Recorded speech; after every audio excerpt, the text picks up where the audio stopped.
What's the most efficient building material in Timberborn? It's not logs, planks, or even metal.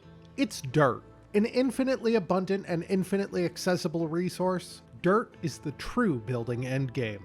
Especially with the most recent update, dirt is now not only the most efficient, but also the most useful. Dirt is now 3D, meaning you can build it above or build below anything else on the map. It's also the first and only building material which can be built above empty air without supporting it with metal overhangs. In this episode, we're altering the topography with dirt. We'll start by building excavators to extract it from the ground, begin expanding our infrastructure underground, explore using dirt as a traditional building material, and finish up with a look at the new expanded building options 3D terrain allows. So let's get right down and dirty with dirt! Hello and welcome back to Tutopolis. So today is dirt. And we are just going to jump right into it with how we get dirt. So if we come down here to our menu and we look down at the far right, we have an option here for Dirt Excavator. This is going to be 2,000 science points, 100 gears, 100 treated planks, 50 metal, 200 horsepower. It takes no input, it provides 4 jobs, it takes 2 hours, and produces 6 dirt every 2 hours. It is a gigantic building and it has to be placed above solid ground. Well, at the very least, part of it has to be placed above solid ground. If we look here, part of it, or at least part of that little rotator, can be placed above non-solid ground. And because it is easily accessible, and also there is nothing else that we are going to be building over here on this destroyed land, we are going to build our dirt excavator over here. Now it's worth mentioning that the entrance is 1 height up from the ground it is built on, so we could dig a hole over here to build this in, but I'm not going to do that. I'm just going to unlock the dirt excavator and I'm going to build it right here. Now, obviously, our beavers are going to need a way to get into it. So we're just going to provide them with a few stairs and paths. And then this thing is going to need 200 horsepower. We have more than enough horsepower being generated, so we just need to get power into this thing. Now, as far as I know, because of a weird quirk with how this building works, we can't actually put power directly underneath it. Although I will be honest, I did not test that very much. So we are going to bring in power through a power shaft under the ground here and just bring it up out of the ground and attach it to this building. Now, to do so, rather than using dynamite normally, we are actually going to use tunnels. So just as a reminder, I unlocked these in the last episode. They do normally cost 2,000 science points to unlock. They are just a single dynamite, a single extract, and 6 planks. Now the trick here, while you may think of a tunnel as having to go on the side of a cliff right here so that you can make a tunnel supported by platforms, you can actually put a tunnel just right on the top of a block, and doing so will still create the platform. So if we were to say, make tunnels all the way along here, and then make those a higher priority than the dirt excavator, we will see that as they complete these tunnels, the hole is blown and the platform is placed right where it would normally be if they were being built in the side of a cliff. Now that is number one useful here because we would have had to demolish this platform just to explode this piece of dirt. But in this specific case, it also gives us the platform we would have been building anyway above these power shafts. So it's kind of 2 birds with 1 stone, building everything that we would want here anyway. So I'm going to have to destroy this platform to get the power shaft up it. And then now is actually a good time to go over the other big addition that Update 7 had that I didn't go over last time, power shafts. These have been updated. There's no longer a bunch of different power shafts for every single junction that you might have. It is just solid or not solid. The not solid cannot have anything built on top of them except for a platform. The solid power shafts essentially have the platform built in. So for anything you're building that does not need to be elevated, you are just going to want to use these normal power shafts, and anything that is going vertical, use the solid power shafts. Now we are going to want to be underneath these platforms to see what we're doing. So if we press Alt and then middle mouse button, we will jump directly to that height. We will just build these power shafts, and I will go 1, 2, 3. And then as we will see, we don't have to delete this power shaft anymore to build a different junction here, a T junction, to get the power in. We can just put this power shaft here. It'll automatically make this one a T junction. And then it will transfer power through that power shaft. Now right at the end here, we just have to build 2 solid power shafts, one on top of the other. And actually that top one does not need to be solid. It just needs to be a normal power shaft. And with those in, our dirt excavator will start employing 4 beavers and extracting dirt. Now right away here, I want to get us some storage. So I'm going to build a large pile right here, mostly because nothing else will ever go in this spot. And I'm going to set that to dirt. And I'm going to set it to supply. And then over here, I'm going to take this underground pile, which normally stores scrap metal. I'm going to change it to store dirt, because quite frankly, we don't have enough scrap metal to be storing it anywhere other than this pile. And I will actually take this pile and just turn it straight into an underground pile. That's where all of our scrap metal will go from now on. And just like that, we can see that this pile is starting to fill up with dirt.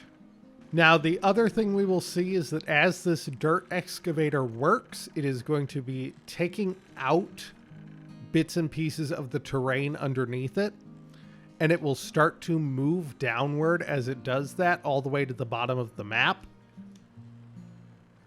Once it hits the bottom of the map, it'll stop moving downward. It won't stop working. It continues to work at that bottom level of the map. It just can't go down anymore. And with that one up and running, I am just going to build us a second one. And in case we ever do need it, I have just prepared a spot over here for a third dirt excavator, but I don't really think that we are ever going to have that much of a need for dirt. And with both of those excavators built and extracting, it is time to move on to using dirt as a traditional building material. So, once again, if we come down here to landscaping, at the far end we have terrain block. Now this is going to be how we take dirt that we get out of the ground and turn it back into a block. As we can see, it is actually a 1-to-1 transfer. We get 6 dirt every time we break a block with the dirt excavator, and we take 6 dirt to make a terrain block. So what we are going to do is we are going to use these to fill in this hole right here and make it so that we can actually plant things along this ravine. Now, this is a new thing that was introduced in Update 7 where dirt can actually extend over things that aren't more dirt, but it will be the easiest way to visualize how building dirt works. So I'm going to unlock dirt. It's 1,000 science points. And then when we go to build it over here, we will see this arrow on the top. If we press R, as always, that will rotate around.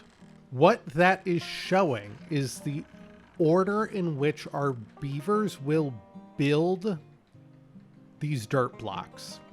So if we come over here to our ravine and we put down 1, 2, 3 blocks of dirt like this, they will start by building this dirt block.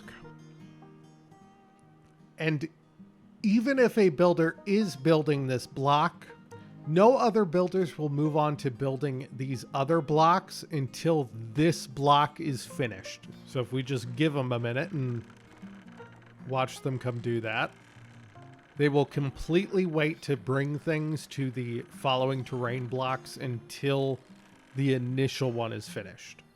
Now, it's important to keep this order in mind. Sometimes you want them building in a specific pattern, but if I were to just turn these all sideways like this over here, we will see that as they come to build these, they actually build all of them at the same time, since they all have a dirt block behind them.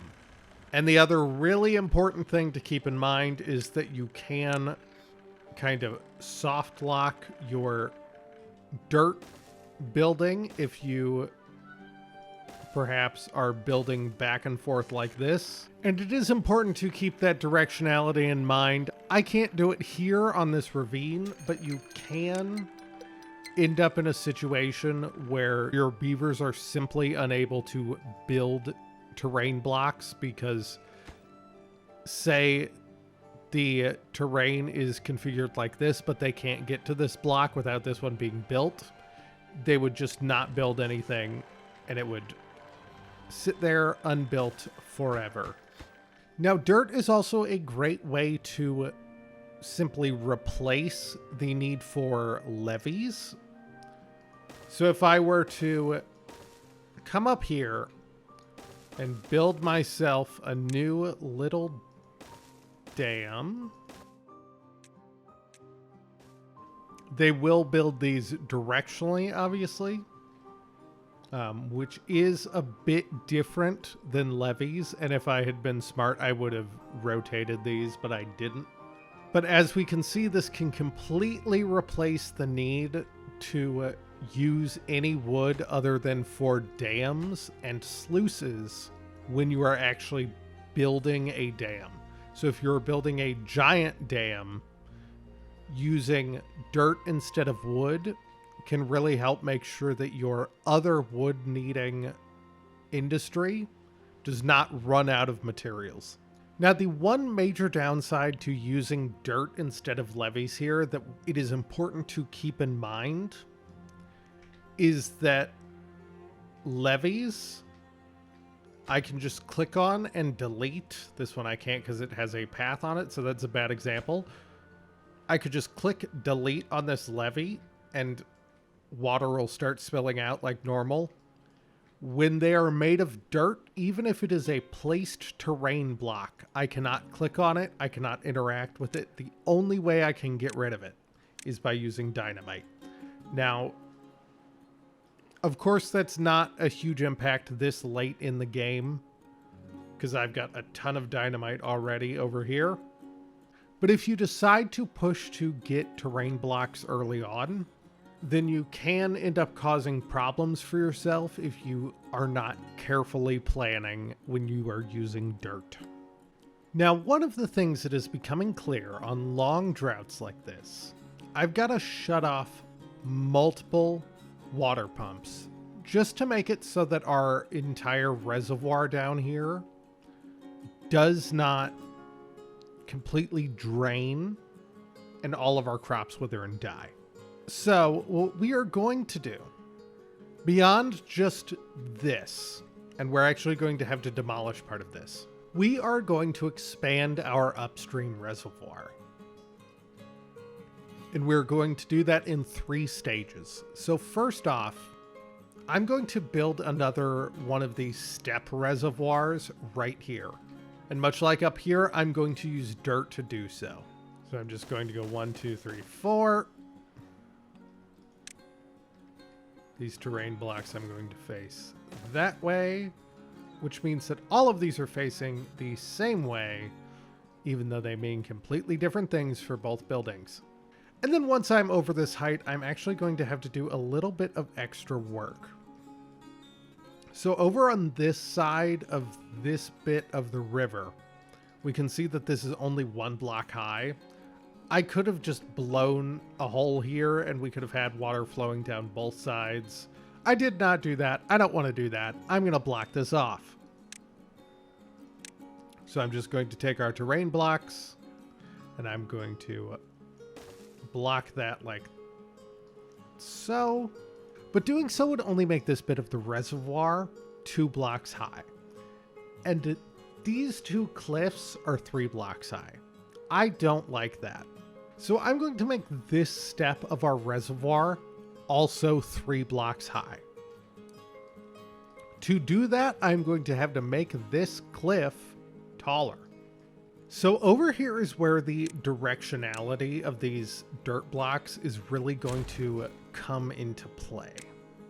So what I want is I want for the beavers to start from over here and build to this part of the map. I don't want them to build from this part of the wall over to here, because then we will block their ability to travel. So I'm going to, in a pattern, build like so. And we will just pause these ones so that they don't try to do them, because apparently they will. And then with things flooding a little bit, I'm going to get the rest of this on the road, making sure that this is facing the correct way. I'm going to drag these terrain blocks all the way across here. I'm also going to put a wee bit of a stop to this. Also thinking about it. They can build these from anywhere along here, so I actually don't want that directionality. I want them to be able to build any of those. And I want them to be able to build them at the same time. And then we will just finish this off with our standard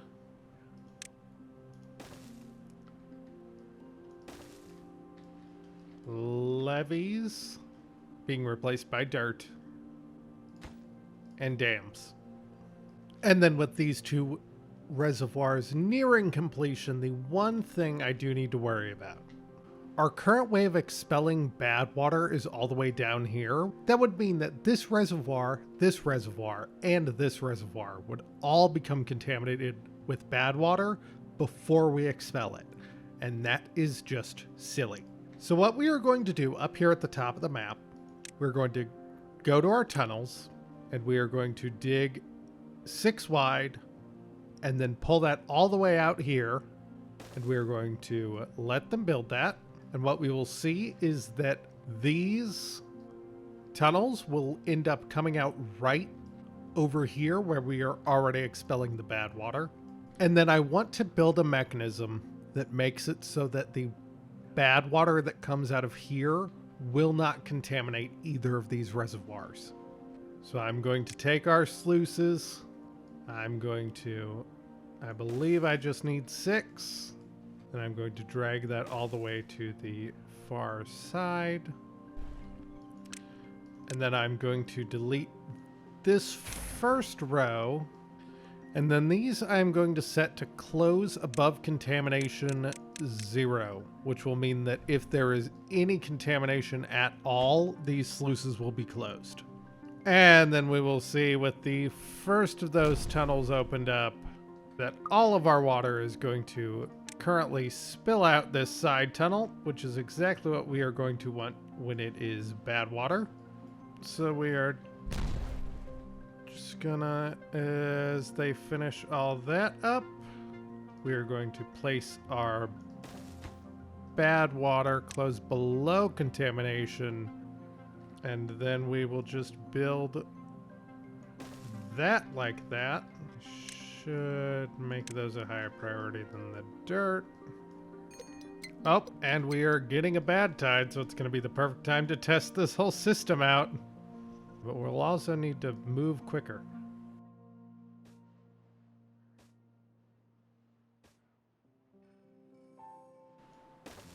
Essentially, this is the plan. Cover all that up with dirt. Make sure neither of those are set to close above downstream depth. And then what we should see is that all of the clean water is still able to flow through completely fine. But the bad water will be forced through our discharge over here and flow right off the map on this side. And I feel like I should address this because I did originally say that I didn't want to do something similar to this because I felt it wasn't in the spirit of the game. And I still stand by that, and I think this is slightly different because the original mechanism that I had talked about in the sluice video forced the bad water out right here, right next to the water sources that it came in on. So it essentially did not have to be dealt with at all. We are expelling our bad water out here, right on the mountain where it still flows down, and we will have to find a way to deal with that if we ever want to get to these underground ruins. This just keeps it from contaminating our entire reservoir system, which we obviously don't want it to do. So we should see, as this bad tide hits,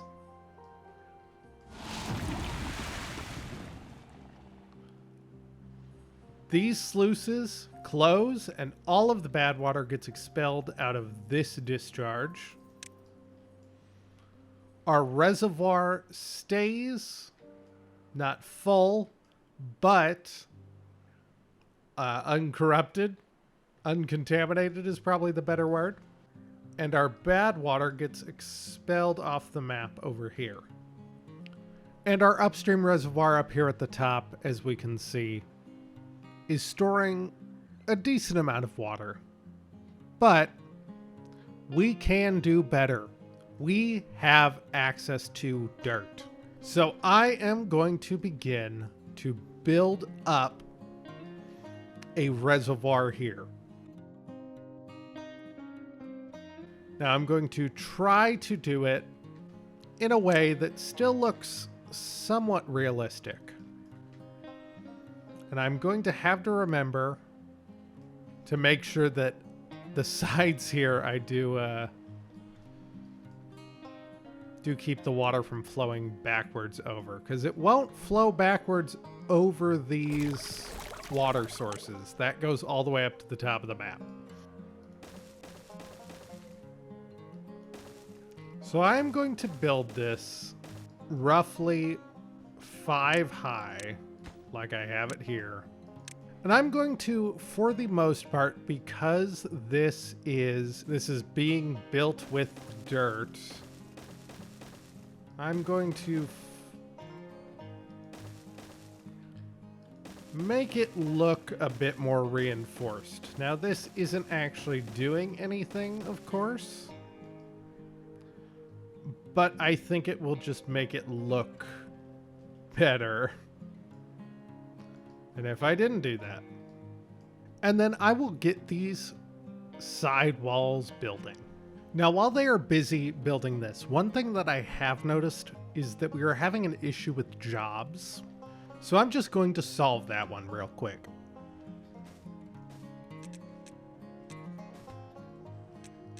Now, while they are still in the process of finishing this, I want to move on to phase 3 of this dam. And then once all this is done, we will connect all of it. So to begin, I need to get our beavers down here. We're just going to do that with a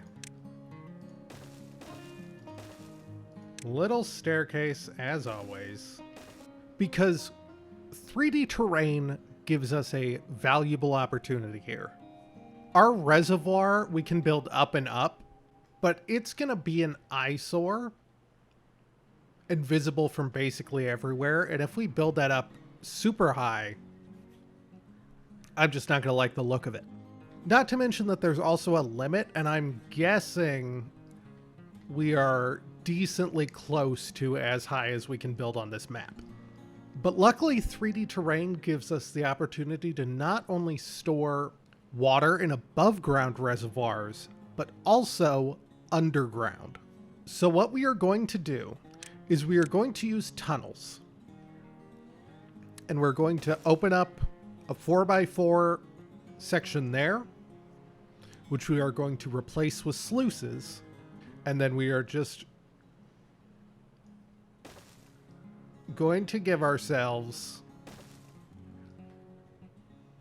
a huge area under here that we can use to store water. So with them having started to blow a hole here, I can take our tunnels and I can just go one block up. For demonstration purposes, I will set that to a higher priority. And then I can just once again dig out my full 20 by 20 box here. And what we will see is that they can actually dig the tunnel one up, but beavers can only build a single block above them. So to build up another block here and build a reservoir out on this level, we need to provide a way for our beavers to get up here. So to do that, we are going to have to destroy these platforms, or two of these platforms at least, and then build a set of stairs. And then once they have built those stairs and can get up to this level, we can go ahead and build another level up. Now, the thing I do want to mention here, if we try to build in the same 4x4 space, we will see that there is a hole here. That is where our stairs are. And that is because this block is not supported by anything underneath it. We can, however, just build a 2x2, a 2-high platform there. And then we will have no trouble building another tunnel here. So with that in place, I'm going to go ahead and dig out our whole hole, and I'm going to do that all the way up as high as I can. And then we should see that there's no tunnels being dug right here. And deep down underneath, we've got a big ol' hole. Now, the only extra thing I do want to do here is that our reservoir here only goes 20 by 20, but if we look at the top, we've got a lot of space over here that is underground but isn't being used. So I'm just going to extend those tunnels all the way out over to this part of the dam area. Hey, it's me from the future again. I just want to say, I don't know what kind of temporary insanity took over me when I decided that this was a good idea to do. It increased the amount of time that this project took by about 4 times. I kid you not, at the end of this, when I did the off-screen portion, I had it on 30 times speed. It still took an hour to finish. So if you are one of those people who, for some reason, plays along with what I do, please don't do this. Please do the smaller version that's just directly under the dam and do not extend it. And then I want to go back up to the top. And as we see here, we will actually be opening a hole if we leave those built. So we will get rid of those. And then I am just going to have to keep checking on this as time goes on, because there's no great way to keep track of it otherwise. Now, the most annoying thing about building with dirt is that beavers do frequently get themselves stranded, and then you've got to give them a way out and waste materials on that. And then for the final bit of this dam up here, I don't want to use dirt just for aesthetic reasons. Over here, I like using dirt because I can make it look supported. But if I use dirt right here, it's going to just be a 1x1 wall, and I don't like that. So I am going to, in just this one instance, use levees. And then the final steps of me finishing up this reservoir. I'm going to get rid of all of this machinery up here. I'm going to take my dynamite and I'm going to blow a 2x2 hole right here in the front. I'm going to need to set that to very high priority or else they won't do it. I am going to take dirt and I'm just going to have them finish up that there. And then I'm going to take my levees and build them up this high. Last but not least, take our dams and build them across. With this dynamite in place, I am just going to blow a small hole, and we will see that that is now going to drain directly into our underground bit of our reservoir, which is going to cause everything to flood. There we go. Never mind, it'll settle. This tunneling is taking quite literally forever, and it will. So I am going to sever this for now because I want to give my proof of concept here. So I am going to delete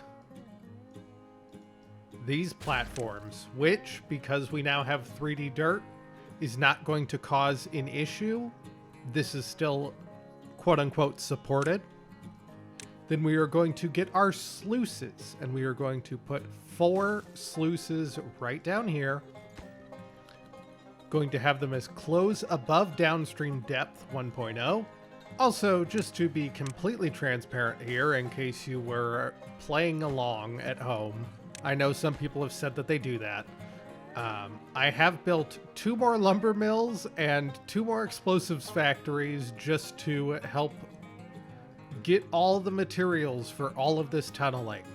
So if you were playing along at home, what we had before is not going to be sufficient. And then what we shall see as the bad tide ends. As soon as these sluices kick on, our water will drain down into that hole at the front and out through the sluices. And then it will need a second to fill up the downstream reservoirs first, as always. But then we will see as this reservoir hits the point where these sluices are no longer needing to fill it up. This reservoir will get over that 0.1 height that we had set these sluices to. And then our reservoir up top here will start to fill up. And we will see that this reservoir, not letting water off the back, will fill up all the way to the top, and then it will begin spilling out over our dams up the top and finally actually fill up this bottom reservoir. We can also see that that irrigated a bit of land over here, and once we end up finishing our tunnel, it'll irrigate even more of this. I don't know if we will ever use any of that in this series, but it will be up here. So with that, minus the tunnels, which I am going to do off camera, our reservoir up at the top of our dam, built out of mostly dirt, is complete. And that means that it's time to move on to the next topic. So, the basic mechanics of 3D terrain. Dirt can be built obviously on top of dirt, but it can also be built on top of any solid surface. So that's going to be levees, it's going to be platforms, it'll be buildings. Any of that we can place dirt on. So we can place dirt up here or up here. For dirt that is placed on buildings, an important note is it will not normally let you delete the building from this menu. But if you go to the Demolish Buildings and Resources menu, you can delete the building underneath. But if the dirt is not supported by anything else, it will be deleted along with the building, and you don't get the dirt back in the rubble. The other major change with terrain, other than being able to build on top of buildings, is that now you can build terrain blocks off of another terrain block. So you can't do these off the side of, for say, a levee. It has to be off of the side of another terrain block. Now that can be, as we see over here, off the side of a terrain block that is supported by a building and not by terrain. You just can't connect it to a building. It has to be connected to other terrain. There is a limit to how far you can go with this though, and it's 3 blocks out from the original bit of terrain. So a single block like that can support up to, well, this 16 by 16 diagonal square here. Another thing to note is that 3D terrain does follow normal irrigation mechanic. So if I put a block of dirt right here, it will be irrigated. But if I start building out, we will see that it does not irrigate very far upward.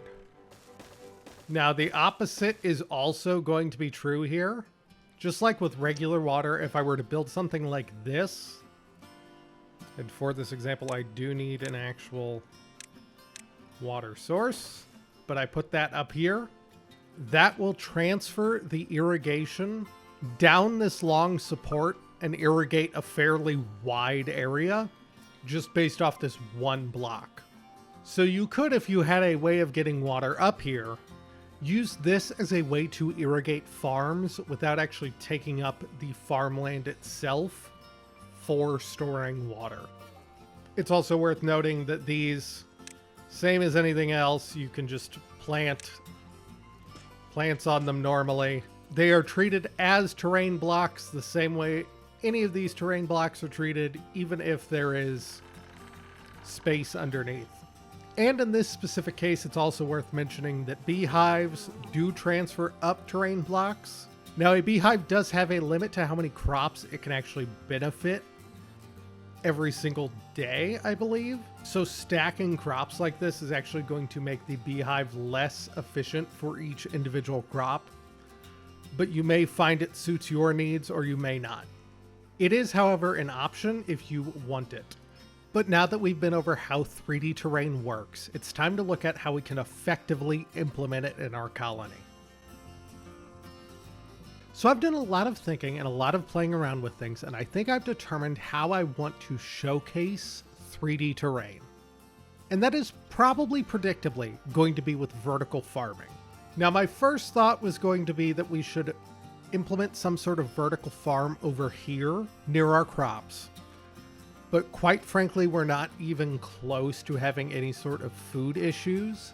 It would just take up more time of our farmers here. And I don't really like the way that vertical farms with these kinds of crops look. You only have to go up a single block over these crops, and it ends up looking pretty cramped and as if the crops wouldn't be getting proper sunlight. And I may go ahead and expand upward over here eventually, but that logistically requires more than just building a vertical farm, so it's not what I'm going to do today. I had also thought about implementing a vertical farm with our oak farm back here, but honestly, we are not that pressed on wood. Currently, we do not need it. I'm not entirely sure we will ever need it at this point with how much we have stockpiled. But then I got to thinking, what farms do we have that do not produce enough goods, and we often have something that is supposed to be using that product that just isn't working? And that's how I came up with our chestnut tree farm over here. Often features gatherers who are not gathering, and a chestnut grill that is not producing grilled chestnuts. And that's because it is way too small. So we are going to take the opportunity not only to expand the farm itself, but also to build this farm upward. So to do that, I'm going to need to get rid of about 12 of these chestnut trees. I'm going to need to fill in a bit of this water, and then I'm going to need to blow a hole in some of this cliff. So I'm going to get right to that.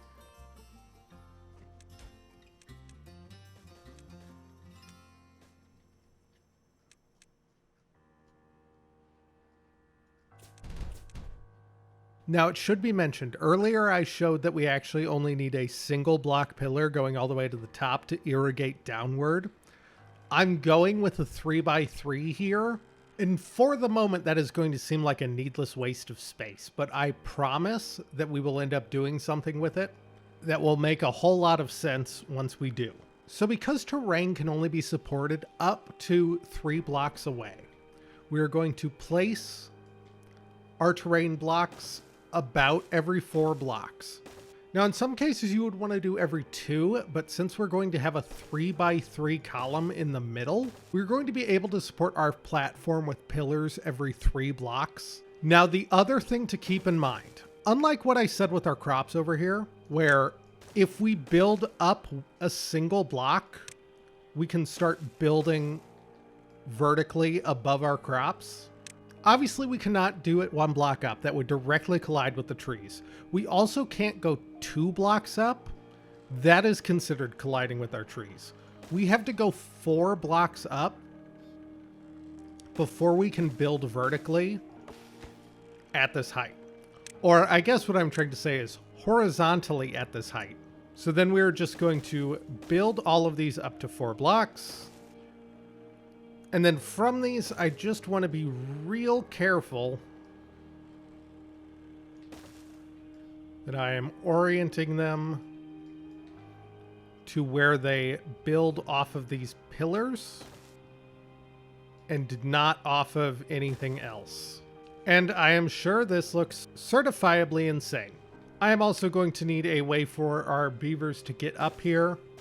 And then at the top here, I'm not going to explain why yet, but I'm going to build a platform. That's called an overhang. I'm very smart. Now, I will probably have to build quite a bit of scaffolding that I then have to tear down. That is just the name of the game. Or I guess in this case, the subtitle of the game. The name of the game is Timberborn. And then for these remaining holes, I'm actually going to build into what will be our reservoir for this upper bit.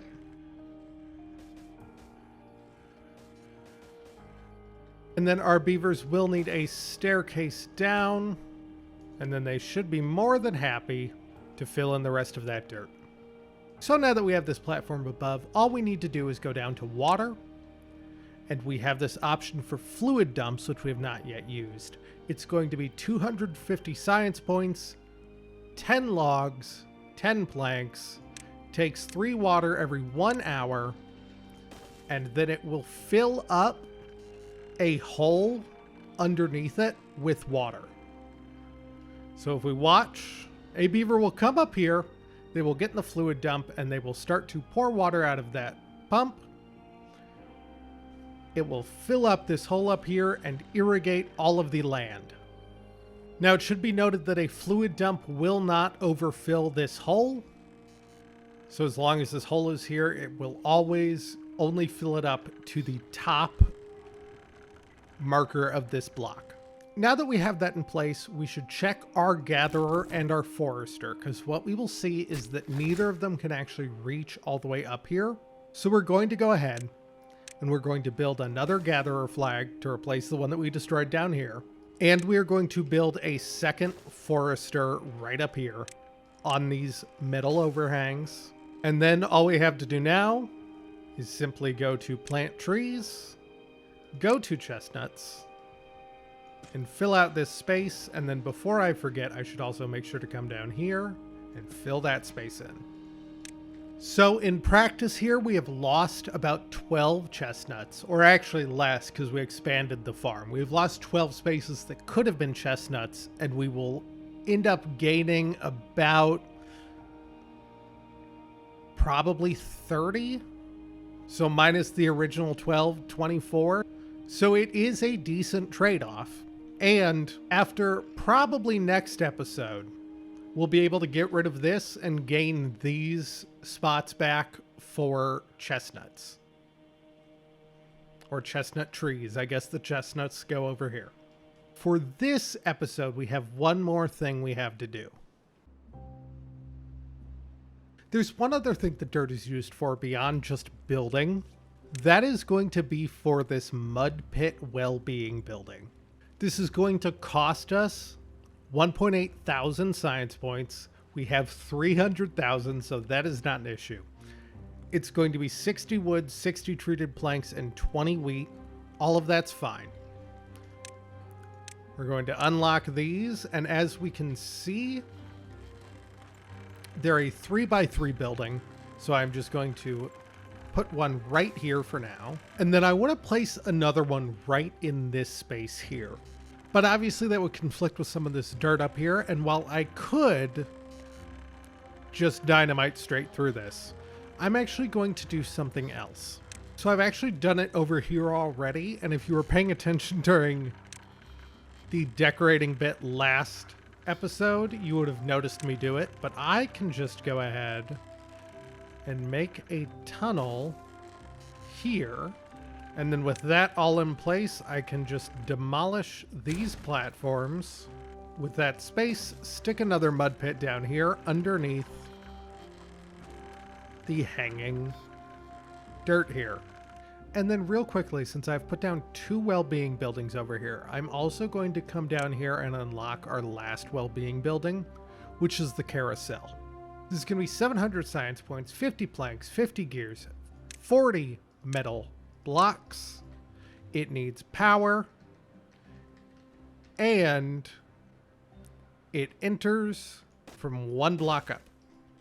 So we are just going to place down 3 of these, and we will need stairs up to each of them. And then of course at some point I will build these over here. I need to get power sorted out over here first, but I can just go ahead and do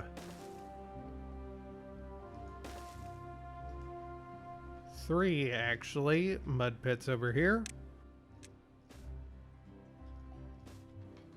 And with that, our beavers have completed the reservoir. Now I will say I did have to go a little bit insane with building builders huts and pausing everything else to actually get this thing built.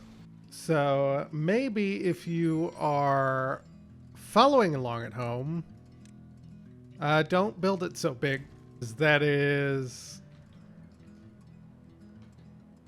kind of too much water, it turns out. Well, the water isn't too big, but the reservoir is too big for the beavers to fill in any reasonable amount of time.